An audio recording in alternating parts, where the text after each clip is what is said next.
Ever wondered why you sometimes act on impulse, while other times you hold back or feel guilty for something you did? Let's dive into one of Freud's most famous ideas, the three-part model of the mind: id, ego, and superego. So, picture your mind as a bit of a messy group chat. The id is that friend who always wants dessert first, skips chores, and never thinks about tomorrow. It's your inner toddler, living in the present, demanding instant gratification. Hungry?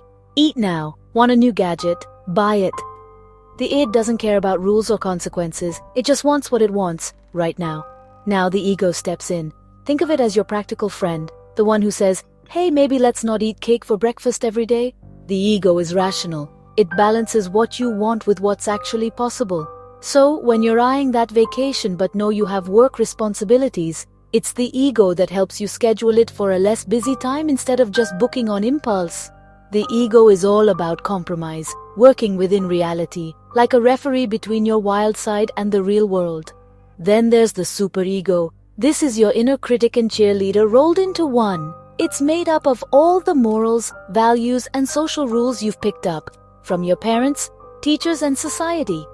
The superego pushes you to do the right thing, aiming for perfection. It's why you might feel guilty after lying to a friend, or proud when you help someone in need.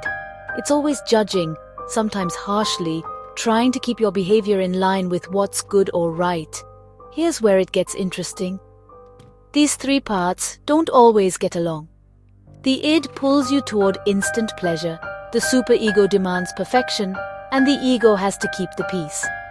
When they clash, say your id wants to binge watch TV instead of studying, but your superego nags you about your responsibilities.